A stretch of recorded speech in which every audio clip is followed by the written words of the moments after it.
우리 오늘 함께 나눌 말씀은 민수기 35장 1절에서 21절 말씀입니다. 우리는 무언가 부족할 때 두려움을 느낍니다. 충분히 가지고 있어야 마음이 편안해지죠. 하지만 하나님의 사람은 그러한 두려움을 느낄 필요가 없습니다. 하나님께서 공급해 주시는 은혜가 있기 때문입니다. 오늘 말씀을 보면 레위인에 대해 말씀합니다.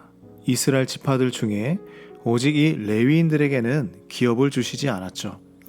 하지만 이들도 기르는 가축이 있고 돌보아야 하는 가정이 있었습니다. 이들이 살아갈 장소가 필요했죠. 그래서 하나님은 특별한 방법으로 성읍과 필요한 장소를 얻을 수 있게 해주셨습니다.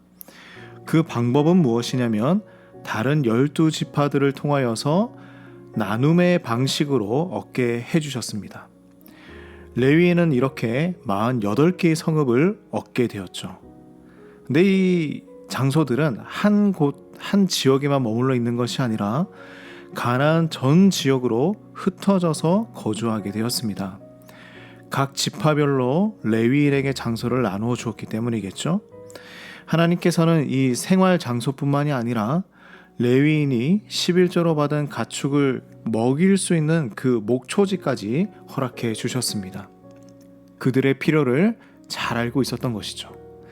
하나님은 하나님께 헌신한 이 레위인이 먹고 사는 문제 때문에 염려하기를 원하지 않으셨습니다. 레위인이 먹고 사는 문제로 인하여서 하나님의 일에 집중하지 못하는 일이 없도록 그들을 풍성하게 해주셨습니다. 이제 레위인은 하나님만 바라보며 하나님께서 원하시는 방법으로 충성을 다해 살아가면 됩니다. 이스라엘 백성의 삶도 동일합니다. 이집트에서 가지고 온 식량이 모두 떨어졌을 때 하나님은 먹을 것을 그들에게 허락해 주셨죠. 만나입니다. 아무것도 없는 광야에서 매일 아침마다 만나가 하늘에서 내려왔습니다. 하나님은 만나를 모으는 법을 가르쳐 주셨죠. 매일 먹을 만큼만 조금씩 모으는 것입니다. 그리고 남기지 않는 것이죠. 이 방법을 통해 하나님만을 바라보고 의지하는 법을 가르쳐 주셨습니다. 하지만 이렇게 쉬운 방법도 지키지 못하는 사람들이 많이 있었습니다. 두려움 때문이에요. 걱정 때문입니다. 내일 더 이상 이 만나가 내려오지 않으면 어떻게 하나 라는 염려가 있었겠죠. 무언가 부족하다 여기고 만족하지 못했기 때문이었습니다. 그러나 아무리 모으고 보관을 잘한다고 해도 그 다음 날에는 어김없이 벌레가 생기고 먹지 못하게 되었습니다. 하나님을 신뢰하지 못했기 때문입니다. 우리의 삶의 대부분의 문제는 먹고 사는 문제입니다. 무엇을 먹을지, 무엇을 입을지 걱정하지 말라고 예수님 말씀하셨지만 우리는 그 말씀 그대로 살아가지 못합니다. 이 모든 말씀이 하나님의 약속임에도 말이죠. 하나님을 의지하고 헌신한 레위인에게 하나님께서는 모든 것을 공급해 주셨습니다. 지금도 하나님은 하나님의 백성들에게, 하나님을 신뢰하는 자들에게 풍성히 공급하고 계십니다. 욕심이 많아서 필요 이상으로 가지려고 하기 때문에 언제나 문제가 생기는 것뿐이죠.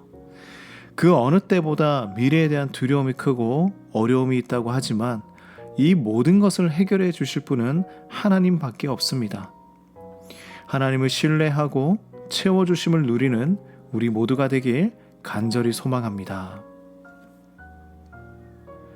하나님, 날마다 부족함을 느끼고 염려가 가득하고 걱정이 우리의 앞을 가로막고 있지만 이제는 하나님만 신뢰하길 원합니다. 매일매일 일용할 양식을 주시는 하나님만 의지하기 원합니다. 우리에게 매일의 만나를 내려 주시옵소서. 그것만으로도 감사하며 기쁨으로 또 주님을 향해 헌신을 다해 살아갈 수 있도록 인도하여 주시옵소서. 예수님의 이름으로 간절히 기도드립니다. 아멘.